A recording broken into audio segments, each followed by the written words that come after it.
ನೋಡಿ ಅಧಿಕಾರಿಗಳು ಒಬ್ಬೊಬ್ಬರೇ ಮೆಲ್ಲಿಗೆ ಮಾಯ ಆಯ್ತವ್ರೆ. ಯಾಕೆ ಏನು ಅಂತ ಗೊತ್ತಿಲ್ಲ. ಇಲ್ಲ ನಾನು ತೆಗಿಲೇಬೇಕು ಮೇಡಮ್, ಸಾರಿ. ಎಲ್ಲರೂ ನೋಡಿ ಮೆಲ್ಲಿಗೆ ಹೋಗ್ತಾ ಇದ್ದಾರೆ. ಇಲ್ಲಿರೋರ ಕತೆ ಏನಾಗಬೇಕು?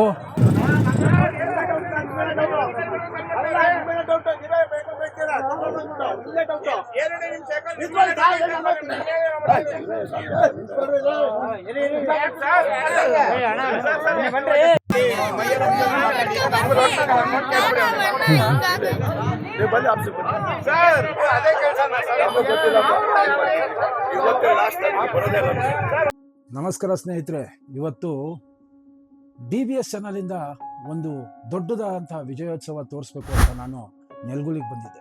9 ತಿಂಗಳಿಂದ ಮನೆ ಇಲ್ಲದಿದ್ರು, ಬಾಡಿಗೆ ಕಟ್ಟುತ್ತಾ, EMIಗಳನ್ನ ಕಟ್ಟುತ್ತಾ, ಸಾಲದ ಸುಳಿವಲ್ಲಿ ಅವರು ಸಿಲುಕುತ್ತಾ ನೂರಾರು ಕುಟುಂಬಗಳಿಗೆ ಇವತ್ತು ಒಂದು ಮುಕ್ತಿ ಸಿಗುತ್ತೆ ಅಂತ ನಾನು ನಂಬಿದ್ದೆ. ಫಲಾನುಭವಿಗಳ ಮುಖದಲ್ಲಿ ಅದೆಂಥ ಸಂತೋಷ ಇತ್ತು ಗೊತ್ತಾ. ಇವತ್ತು ನಮ್ಮ ಮನೆ ನಮ್ಮದಾಗುತ್ತೆ, ಇವತ್ತು ನನ್ನ ಕನಸು ನನಸಾಗುತ್ತೆ ಅನ್ನೋದು ಅವ್ರ ಕಣ್ಣಲ್ಲಿ ಕಾಣ್ತಾ ಇತ್ತು. ನನಗೂ ಹೆಮ್ಮೆ ಆಗ್ತಾ ಇತ್ತು. ಡಿಜಿಟಲ್ ಭಾರತ್ ಸೇವಾಯಿಂದ ಒಂದು ದೊಡ್ಡ ಬದಲಾವಣೆ ಆಗ್ತಾ ಇದೆ. ಇಲ್ಲ, ಅವ್ರಿಗೆ ಒಂದಲ್ಲ ಒಂದು ರೀತಿಯಲ್ಲಿ ನಮ್ಮ DB ಸೇವಾಯಿಂದ ಅವ್ರಿಗೆ ಸಹಾಯ ಆಯಿತು ಅಂತ ಒಂದು ಹೆಮ್ಮೆ ಪಡ್ತಾ ಇದ್ದೆ. ಆದರೆ ಇಲ್ಲಿ ವಿಧಿ ಆಟನೇ ಬೇರೆ ಇತ್ತು.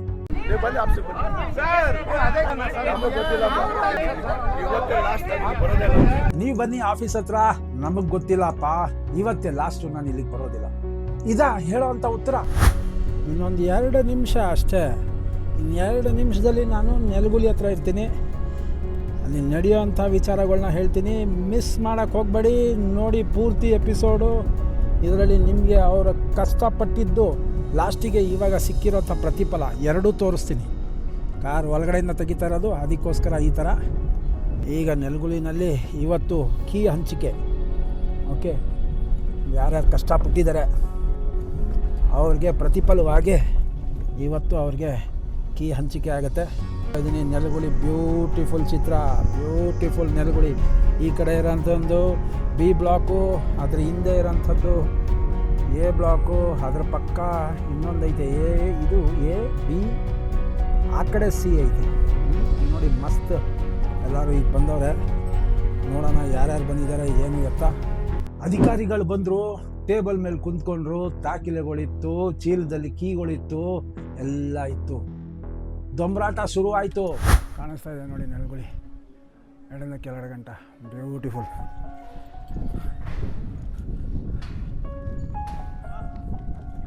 ನಾಗರಾಜ, ನೀರು ಕೊಡಿ ನಂಗೆ ಫಸ್ಟು.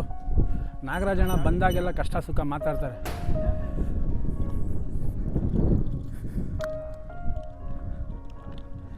ಭಾಳ ಜನ ಬಂದವ್ರೆ, ಇನ್ನೂ ಯಾರೂ ಬಂದಿಲ್ಲ. ನಮಸ್ಕಾರ ಕುಮಾರಣ್ಣ, ಬಂದ್ಬಿಟ್ಟಿದ್ದೀರಿ, ಕಂಗ್ರ್ಯಾಚುಲೇಷನ್ಸ್. ಎಲ್ಲರಿಗೂ ಕಂಗ್ರ್ಯಾಟ್ಸ್.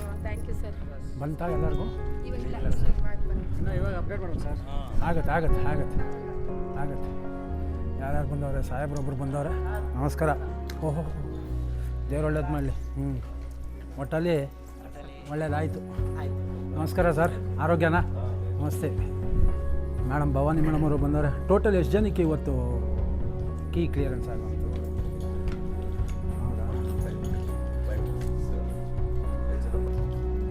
ಒಂದು ಅಪ್ರಾಕ್ಸಿಮೇಟಾಗಿ ಇಷ್ಟು ಜನ ಅಂತ? ನಮ್ಮ ನಾಗರಾಜಣ್ಣ ಅವರು, ನಮಸ್ಕಾರ. ಸಾರ್ಥಕ ಆಯಿತು. Very good. ವಿನಯ್ ಅಣ್ಣ ಅವ್ರು ಬಂದರು.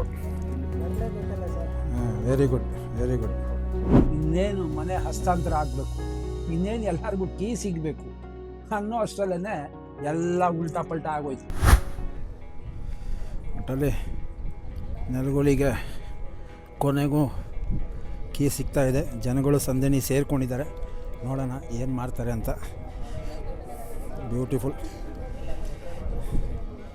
ಬಂದಿದ್ದಾರೆ ಸಾಹೇಬರು, ಇವರೆಲ್ಲ. ಈಗ ಕೇಳ್ತೀನಿ. ಈಗ ನಾನು ಈಗ ಜಸ್ಟ್ ಬಂದೆ. ಈಗ ಎಲ್ಲರೂ ಬರ್ತಾ ಇದ್ದಾರೆ. ನಮಸ್ಕಾರ. ದೇವ್ರು ಒಳ್ಳೇದು ಮಾಡಲಿ, ಒಳ್ಳೇದಾಗಲಿ. ಪಾರ್ಟಿ ಕೊಡಿಸಿ, ನಮಗೆ ಪಾರ್ಟಿ ಕೊಡಿಸಿ. ನಮ್ಮ ಶಂಕರಣ್ಣ ಅವ್ರು ಬರ್ತಾವ್ರೆ, ಮೈ ಫೇವ್ರೇಟ್ ಶಂಕರಣ್ಣ. ಇವತ್ತೂ ನೀವು ಕಷ್ಟಪಟ್ಟು ಇವತ್ತು ಸಿಗುತ್ತೆ ನಾಳೆ ಸಿಗುತ್ತೆ ಅಂತ ಎಲ್ಲ ಮಾಡಿದ್ರಿ. ನಾನು ಇವ್ರ ಜೊತೆನೇ ಕಷ್ಟ ಸುಖಗಳನ್ನ ಹಂಚ್ಕೋತಾ ಇದ್ದೀನಿ. ಮೊದಲನೇ ದಿನದಿಂದಾನೇ ಇವರೆಲ್ಲ ತಮ್ಮ ಪ್ರೀತಿ, ತಮ್ಮ ಗೌರವನ ಅಷ್ಟೇ ತೋರಿಸಿದ್ರು. ಬಂದಾಗ ಮಜ್ಜಿಗೆ ಕೊಟ್ಟರು ಯಾರೋ ಪುಣ್ಯಾತ್ಮರು ಫಸ್ಟ್ ಬಂದಾಗ. ಹಾಂ, ಸಾಕು, ನನಗೆ ಅದೊಂದೇ ಸಾಕು. ಫಸ್ಟ್ ಆಫ್ ಆಲ್ ಎಲ್ಲರಿಗೂ ಕಂಗ್ರ್ಯಾಚುಲೇಷನ್ಸ್. ಭಿನ್ನ ಮತಗಳು, ಭಿನ್ನ ಅಭಿಪ್ರಾಯಗಳು ಪ್ರತಿಯೊಂದು ಸೇರಿಕೊಂಡು ಒಂದಲ್ಲ ಒಂದು ರೀತಿಯಲ್ಲಿ ನೀವು ಪಟ್ಟಿದ ಕಷ್ಟ, ನೀವು ಪಟ್ಟಿದ ಪರಿಶ್ರಮ ಪ್ರತಿಯೊಂದನ್ನು ಕೂಡಿ ಇವತ್ತಿನ ದಿವಸ ನೀವು RGRSCಲಿಂದ ಸಿಗುವಂಥ ಸೌಲಭ್ಯನ ಕೊನೆಗೂ ಪಡ್ಕೊಂಡ್ರೆ ಸ್ಪಷ್ಟ ಕಾರಣವಿಲ್ಲ. ಫಲಾನುಭವಿಗಳು ಅಧಿಕಾರಿಗಳ ಹತ್ರ ಪ್ರಶ್ನೆಗಳು ಕೇಳಿದ್ರೆ ಆ ಪ್ರಶ್ನೆಗಳಿಗೆ ಅವರು ಉತ್ತರ ಕೊಡದೇನೆ ಆ ಜಾಗದಿಂದ ಓಡೋಕೆ ಶುರು ಮಾಡಿದ್ರು.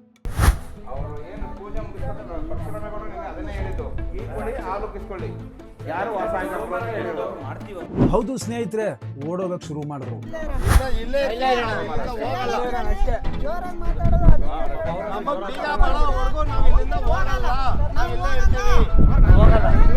ಬೀಗ ಸಿಗೋ ಗಂಟ ಇಲ್ಲಿಂದ ಯಾರು ಹೋಗಲ್ಲ ಅಂತ ಅಂದರು. ಫಸ್ಟು ಬೀಗ ಕೊಡ್ತೀನಿ ಅಂತ ಅಂದ್ಬಿಟ್ಟು ಎಲ್ಲ ಫಲಾನುಭವಿಗಳಿಗೆ ಇಲ್ಲೇ ಕರೆಸ್ಬಿಟ್ರು. ಇವಾಗ ಬೀಗ ಕೊಡಲ್ಲ ಅಂತ ಅಂದ್ಬಿಟ್ಟು ಪ್ಲೇಟ್ ಚೇಂಜ್ ಮಾಡ್ತಾ ಇದ್ದಾರೆ. ಏನಕ್ಕೆ ಪ್ಲೇಟ್ ಚೇಂಜ್ ಮಾಡ್ತಾರೆ ಅಂತ ಗೊತ್ತಿಲ್ಲ, ಏನು ವಿಚಾರ ಅಂತಲೂ ಗೊತ್ತಿಲ್ಲ. ಈಗ ನೋಡ್ಬೇಕೀಗ.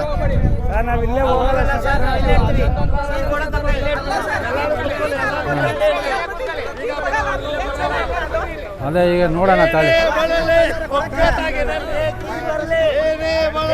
ನೋಡಿ ಕೊನೆಗೆ ನೋಡಿ ಅಧಿಕಾರಿಗಳು ಒಬ್ಬೊಬ್ಬರೇ ಮೆಲ್ಲಿಗೆ ಮಾಯ ಆಯ್ತವ್ರೆ.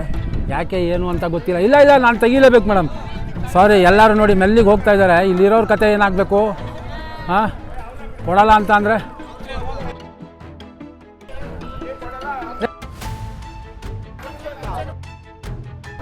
ಹೌದು ಸ್ನೇಹಿತರೆ, ತಾಯಂದಿರು ಕಣ್ಣೀರು ಹಾಕ್ತಾ ಇದ್ರು. ವೃದ್ಧರು ಅವ್ರ ಕಾಲು ಹಿಡಿದು ಬೇಡ್ಕೊತಾ ಇದ್ರು, ಕೇಳ್ತಾ ಇದ್ರು, ಏನು ಕಾರಣ, ಯಾಕೆ ಹೋಗ್ತಾ ಇದ್ದೀರಾ, ಏನಿದು, ಯಾಕೆ ಕೀ ಕೊಡ್ತಾ ಇಲ್ಲ, ನಾವೆಲ್ಲ ಇಲ್ಲಿ ಬಂದಿದ್ದೀವಿ, ಬಂದಾದ್ಮೇಲೆ ನೀವೇ ಕರೆಸಿದ್ದು. ಇದೆಲ್ಲ ಆಸೆಗಳನ್ನ ತೋರಿಸಿ ಅಧಿಕಾರಿಗಳು ಅಷ್ಟು ಜನಕ್ಕೆ ಮಾಯಾ ಮಾತುಗಳನ್ನ ಹಾಡಿ ಅಷ್ಟು ಜನಕ್ಕೂ ನೆಲಗುಲಿಗೆ ಕಿಲೋಮೀಟರ್ ಗಟ್ಟಲೆಯಿಂದ ಆ ಪಾಪ ಹೆಣ್ಣು ಮಕ್ಕಳು, ಆ ವೃದ್ಧರು, ಆ ತಾಯಂದಿರು ಎಲ್ಲರೂ ಬಂದರು. ಲಾಸ್ಟ್ಗೆ ಏನಾಯಿತು ಕಾರಣನೇ ಹೇಳಲಿಲ್ಲ. ಇವರೆಲ್ಲ ಕೇಳ್ತಾ ಇದ್ದಾರೆ, ಅವರು ಕೇಳಿಸ್ಕೊಳ್ದೆ ಓಡೋಗ್ತಾ ಇದ್ದಾರೆ. ಇದಕ್ಕೆ ಕಾರಣ ಏನು? ಇದನ್ನು ಆಟ ಮಾಡಿಬಿಟ್ಟವ್ರು. ಇದು ಇವ್ರಿಗೆ ಕರ್ಕೊಂಡು ಬರೋದು, ಕರ್ಕೊಂಡು ಹೋಗೋದು. ಪಾಪ ಅಷ್ಟು ದೂರದಿಂದ ಜನಗಳು ಬಂದರು, ಕೀ ಕೊಡ್ತಾರೆ ಅಂದ್ಬಿಟ್ಟು ಇವಾಗ ಎಲ್ಲರಿಗೂ ಕೀ ಕೊಡೋಲ್ಲ ಅಂತ ಅಂದ್ಬಿಟ್ಟು ಈ ಥರ ಮಾಡ್ತಾಯಿದ್ದಾರೆ. ಈಗ ನೋಡಿ, ಈಗೆಲ್ಲ ಅಲ್ಲಿಗೆ ಹೋಗ್ತಾ ಇದ್ದಾರೆ. ನೋಡೋಣ ಇದು ಎಲ್ಲಿಗೆ ಮುಗಿಯುತ್ತೆ ಇದು ಕತೆ. ಈಗಲೂ ಏನಾಗ್ತಾಯಿತ್ತು ನೋಡಿ, ಈಗೆಲ್ಲರೂ ಫಲಾನುಭವಿಗಳು ಇವ್ರ ಹಿಂದೆನೇ ಸುತ್ತಾಡ್ತಾವ್ರೆ. ಇವ್ರು ಕೆಲಸ ಬಿಟ್ಬಿಟ್ಟು ಬಂದವ್ರಂತೆ ಇವರು. ನೋಡಿ ಇವ್ರ ಮೆಲ್ಲಿಗೆ ಇವ್ರು ಹೋಯ್ತಾವ್ರೆ. ಎಲ್ಲಿ ಗಂಟ ಹೋಯ್ತಾರೆ? ಅಲ್ಲ, ಇವ್ರು ನಡ್ಕೊಂಡು ಅಲ್ಲಿ ಗಂಟ RGRSC ಗಂಟ ಹೋಯ್ತಾರಾ?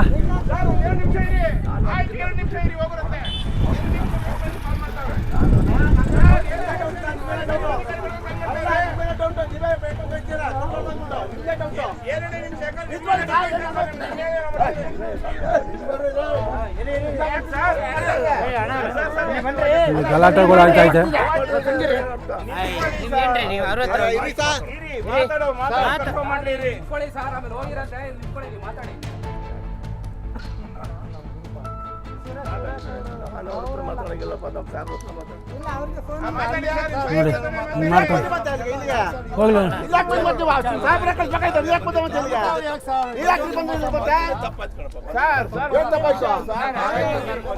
ಸ್ವಾಮಿ, ನಾನು ಕೇಳೋದು ಒಂದೇನೆ, ನಮ್ಮ ಡಿಜಿಟಲ್ ಭಾರತ್ ಸೇವಾಯಿಂದ ನಾನು ಕೇಳೋದು ಒಂದೇನೆ, ಪ್ರತಿಯೊಬ್ಬರು ಪರವಾಗಿ ಕೇಳ್ತಾ ಇದ್ದೀನಿ. ನಾನು RGRSCಯಲ್ಲಿ ಒಬ್ಬ ಫಲಾನುಭವಿ, ಒಬ್ಬ ಬಡವನಾಗಿ, ಒಬ್ಬ ಮಧ್ಯ ಫ್ಯಾಮಿಲಿ ಮೀನ್ಸ್ ಮಿಡ್ಲ್ ಕ್ಲಾಸ್ ಫ್ಯಾಮಿಲಿಗೆ ನಾನು ಸೇರಿರುವಂಥದ್ದಾಗಿ ನಾನು ಕೇಳ್ತಾ ಇರೋದು ಒಂದೇನೆ, ಪೂರ್ತಿ ಹಣ ಕಟ್ಟಿದ ಮೇಲೆ ಫಲಾನುಭವಿಗಳಿಗೆ ಅವರ ಕನಸಿನ ಮನೆ, ಅವರ ಕನಸು ನೆನಸಾಗೋದಕ್ಕೆ ಇವ್ರಿಗೆ ಕೀ ಕೊಡೋಕ್ಕೆ ತೊಂದರೆ ಏನು? ಕಾರಣ ಯಾಕೆ ಹೇಳಲ್ಲ?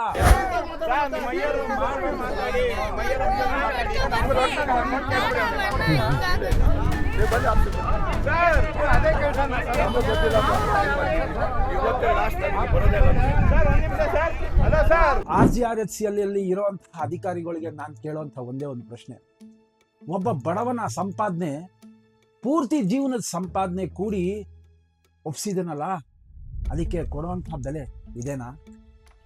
ಇವತ್ತು ನೆಲಗುಲಿಯಲ್ಲಿ ಸೇರಿದಂಥ ಅಷ್ಟು ಫಲಾನುಭವಿಗಳ ಕಣ್ಣೀರಿಗೆ ಆ ಇದು ನಿಮಗೆ ತಟ್ಟುತ್ತೆ. ಆ ಇದು ಅಂತ ಏನು ಹೇಳಿದ್ನಲ್ಲ, ಅಲ್ಲಿ ಅಲ್ಲ ನೀವು ಆಚೆ ಬನ್ನಿ ಅಂತ ಪೊಲೀಸ್ ಕರ್ಸ್ತೀನಿ ಅಂತ ಕರ್ಸ್ರಿ. ಅದು ಮುಟ್ಟೆ ಇಲ್ಲ, ನಾನು ಒಳಗಡೆ ಇದ್ದೆ. ಬನ್ನಿ ಅಂತ ಹಿಂಗಂದ್ರೆ ನೀವು ಆ ಮಾತು ಫಸ್ಟ್ ಹೇಳ್ಬೇಕು, ಪೊಲೀಸ್ ಕರ್ಸ್ತೀನಿ ಅಂದ್ರೆ ನೀವು ಅವ್ರು ಕೊಡ್ಬೇಕು, ನಮ್ಗೆ ಅದಕ್ಕೆ ಸಂಬಂಧ ಇಲ್ಲ ಅಣ್ಣ. ನೀವು ಯಾರಿಗೂ ತಡೆ ಹಾಕ್ಬಿಟ್ಟು ಆಚೆ ಹೋಗಿ ಅಂತ ಹೇಳಕ್ ಆಗಲ್ಲ, ಯಾಕಂದ್ರೆ ಅಲ್ಲಿಂದಾನೆ ಕಳ್ಸಿದ್ದಾರೆ. ಪಬ್ಲಿಕ್ ನಾವು 6 ಗಂಟೆ ಮೇಲೆ ಅಲೋ ಮಾಡಿ ನಮ್ಮ ಕಂಪ್ನಿ ರೂಲ್ಸ್ ಬೇಡ ಶ್ರೀಧರಣ್ಣ ಬೇಡ. ಪೂರ್ತಿ ಹಣ ಕಟ್ಟಿದವರಿಗೆ ಈ ಗತಿ ಅಂತ ಅಂದ್ರೆ ಸಾಮಾನ್ಯ ಜನರಿಗೆ ಗತಿ ಏನಪ್ಪ? ನಾನು ಕೇಳ್ಕೊಳ್ಳೋದು ಒಂದೇನೆ, ಈ ವಿಡಿಯೋ ಕರ್ನಾಟಕದಲ್ಲಿರುವಂತಹ ಪ್ರತಿಯೊಬ್ಬ ಜನತೆಗೂ, ಪ್ರತಿಯೊಬ್ಬ ಪ್ರಜೆಗೂ ಇದು ತಲುಪಲಿ. ಅವರ ಒಂದು ಸುಳ್ಳು, ಅವರ ಒಂದು ವಂಚನೆ ಇದು ಬಯಲಾಗಬೇಕು ಅಂತ ನಾನು ಕೇಳ್ಕೊತಾ ಇರೋಂಥದ್ದು. ಡಿಜಿಟಲ್ ಭಾರತ್ ಸೇವಾ ಇಂದ ಪ್ರತಿಯೊಬ್ಬರಿಗೂ ವಿಚಾರಗಳನ್ನ ತಿಳಿಲಿ ಅಂತಾನೆ ನಾನು ಮಾಡ್ತಾ ಇರೋಂಥದ್ದು.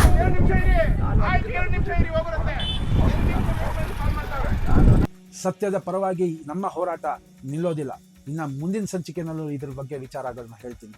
ಕೊನೆಗೆ ಏನಾಯ್ತು, ಏನು ಸಿಕ್ತು, ನಿಜವಾಗ್ಲೂ ಆ ಒಂದು ಫಲಾನುಭವಿಗಳಿಗೆ ಬೇಕಾಗಿರುವಂಥದ್ದು ಅಂದರೆ ಅವರು ಅರ್ಹರ ಆಗಿದ್ದಂಥದ್ದು ಅಂತ ಅಂದರೆ ಅವ್ರ ರೈಟ್ಸ್ ಅವ್ರು ಸಿಗ್ತಾ, ಅವ್ರ ಕನಸಿನ ಮನೆ ಅವ್ರು ಸಿಗ್ತಾ, ಅವ್ರ ಕೀಗಳು ಅವ್ರು ಸಿಗ್ತಾ. ಮತ್ತು ಇವರು ವಂಚನೆ ಮಾಡಿ ಅವ್ರಿಗೆ ಸುಳ್ಳು ಹೇಳಿ ಅಲ್ಲಿಗೆ ಕರೆಸ್ಬೇಕಾಗಿತ್ತು ಯಾಕೆ? ಇದರ ಹಿಂದೆ ಇರೋವಂಥ ವಿಚಾರಗಳು ಮುಂದಿನ ಸಂಚಿಕೆಯಲ್ಲಿ ಈ ವಿಚಾರಗಳನ್ನ ಹೇಳ್ತೀನಿ. ಮಿಸ್ ಮಾಡೋಕ್ಕೆ ಹೋಗಬೇಡಿ. ಲೈಕ್, ಶೇರ್, ಸಬ್ಸ್ಕ್ರೈಬ್ ಮಾಡ್ಕೊಳ್ಳಿ. ನಿಮ್ಮ ಚಾನಲ್ ಇದು ಡಿಜಿಟಲ್ ಭಾರತ್ ಸೇವಾ. ಎಲ್ಲರಿಗೂ ನಮಸ್ಕಾರ.